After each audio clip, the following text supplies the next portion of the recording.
Here's Fred Rogers. Fred Rogers, you're on with Donna Connell. Thank you. Hello, Donna. Hello?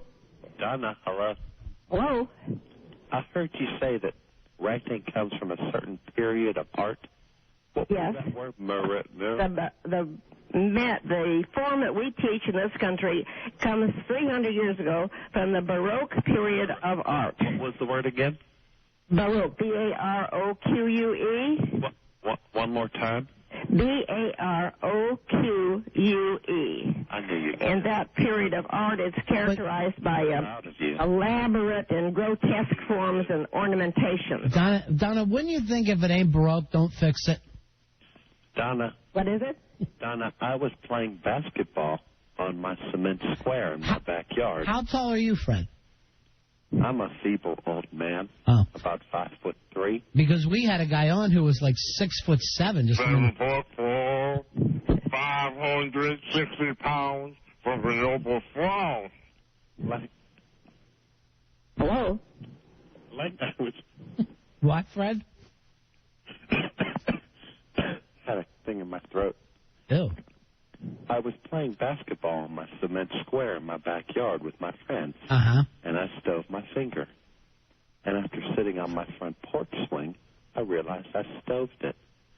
And now I'm an elderly man, Donna. And with the puppets, I have carpal tunnel. Can you say carpal tunnel? Yes. Good. I knew you could. Yeah, carpal tunnel. I understand that's a problem. So what can I do about it? Well, I'm not a medical doctor. I'm a doctor of education, so I don't have an answer for you. I'm proud of you that you are a doctor of education. One time I put a cartridge in my wall so I could show my friends a video about being a doctor of education. Yes. And they liked it. All right, thank you very much, Fred. Thank you. Have a snappy day, Donna. All right, take care, Fred. Donna, a lot of calls. People, I guess, are feeling the same way as you. What is your hope that happens for education in this country? Well, as I say, I've been trying for quite a few years to make some change, but those people who can make change don't feel it's a responsibility, and they keep passing the buck. That's the problem. Maybe we need to vote them out, huh? Well, they need to write possibly to their legislature and say, let's get going on this. Somebody needs to do it because obviously educators are not going to do anything about it. And you think the president doesn't care about the children? Well, he thinks it's funny. Right. So when people read my title, Why Your Doctor Can't Write, they laugh. Right. And it's not funny. Right. And, it's not funny. But in the report from the Institute of Medicine, National Academy of Science, in the year 2000, 2001, and 2002, report that 195,000 Americans die each year from misreading handwritten medical orders.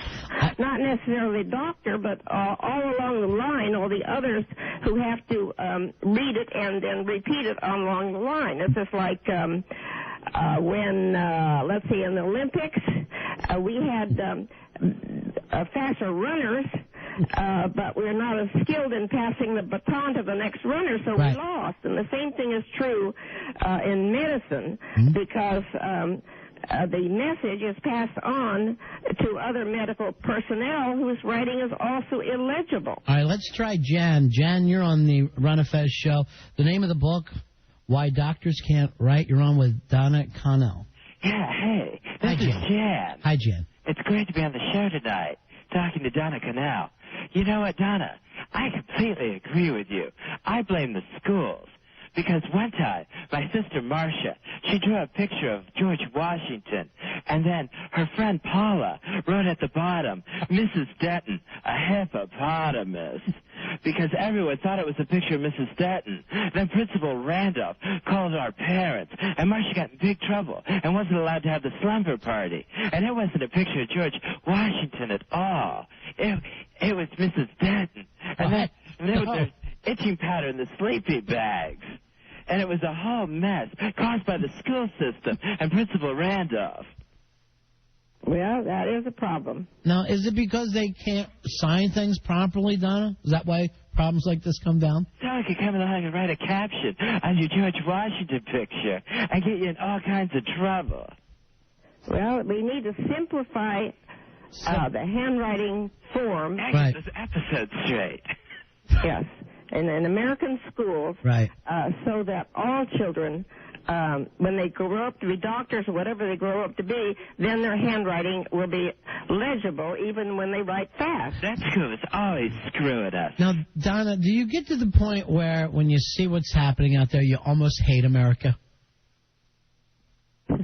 Well, it's disturbing. It is. That nobody takes this seriously. Right. One time I wrote an essay, What America Means to Me, and I won the big essay competition, and they were going to give me an award on the stage. Right. And then I re-added the scores, and I only had a 93 instead of a 98, and it turned out that Norma Coombs really won, and I had to humiliate myself on stage and give Norma the award.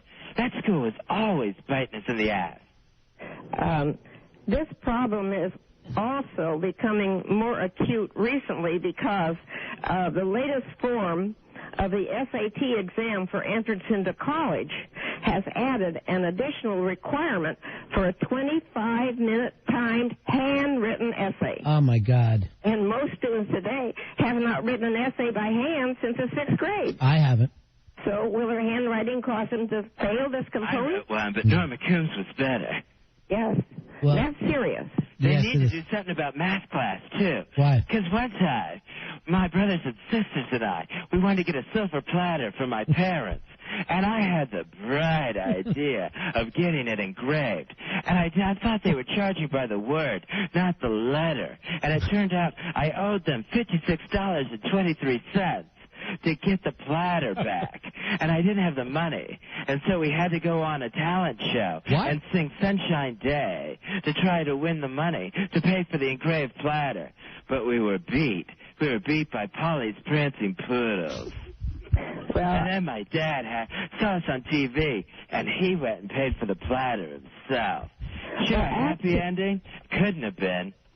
actually, our handwriting form was actually developed by engraving on letters on copper, and then they used the copper plate and stamped it on the surface. By the word or by the letter? Yes, and the engravers keep their tool on the surface instead of start and stop. And that's the reason why all letters in each word are being connected, because it's an engraved form. It's not actually, our handwriting is an engraved form.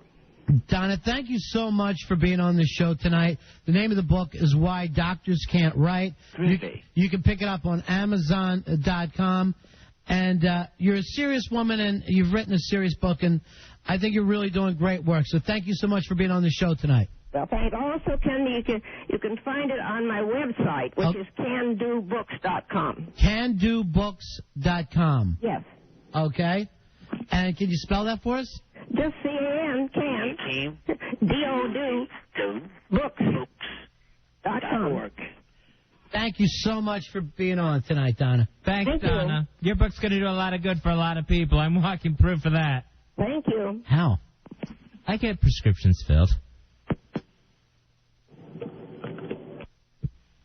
What a nice lady, huh? I think that went well. Yeah. What a very nice lady.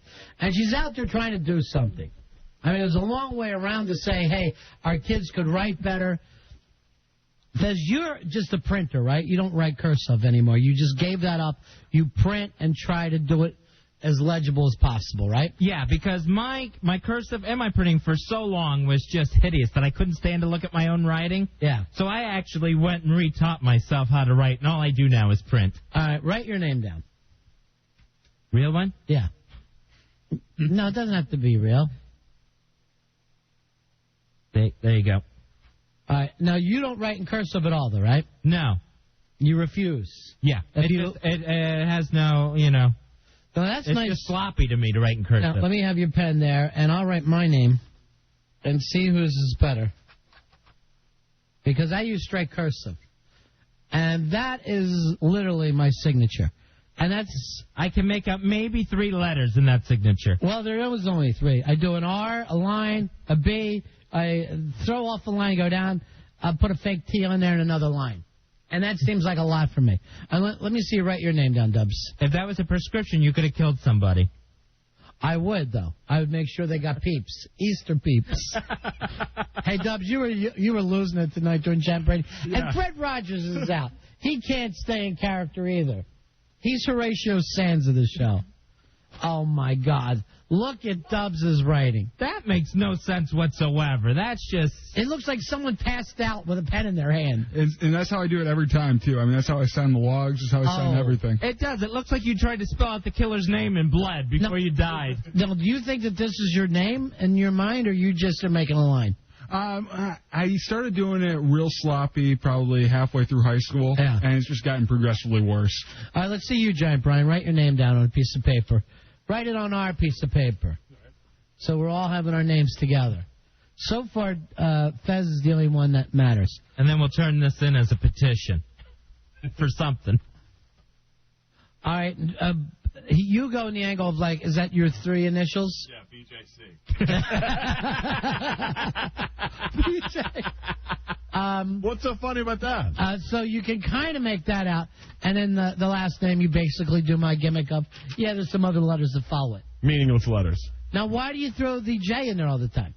I just started doing for some reason, when I got my first credit card, they put my middle initial on it. Yeah. So I had to sign the back, and I was worried, so the J just kind of stuck. Hey, this is an instant feedback I think you'd like. It said, let me get this straight. So Ric Flair whispers, and somehow that's Jam Brady. Aww.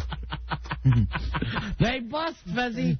They bust you. Don't they? They love to. Yeah, they do. They don't care who they hurt with their little emails. It's their joy. I don't remember if I've ever written, like, a note to anyone or, like I'll send a quick email. But to write a note and leave it on, I don't think I've ever done it. Yeah, I used to do it all the time. On paper? Yeah. Oh. No. No. All right, we got to take a break here. You can't have such a nice person as Bad Guy. She was really sweet. And she was really serious. She wants our kids to write better. This is a serious book. She said that many times over and over again. I tried to give it to her at the end. You're a serious person. You've written a serious book. And the president thinks it's a big joke. Well, the next one we have is the guy who, how you can build a catapult and keep it in your front yard book. That I don't even understand. Yeah, that guy shouldn't even be on any show. He should have got that published. I wouldn't even book him on a show that talks about catapults. I don't want to write a book, but I love having some books that I've written out there. I like to have them just in my own house, just going, let me see, let me find a thing for you. Here's the books I've written. And just see the look on their faces when they find out that I'm an author. There's a groundbreaking new book. You know what movie I rewatched today I hadn't seen in a long time? Let It Ride. What a hysterical movie that no one cared about when it came out. I saw that was on there, and then I'm like, I'm too late. It's like going on. If I tune in now, I'll get the credits. I jump in anywhere with that film. I don't need it from the beginning. All right, take a break. Right back. Ron and Fez.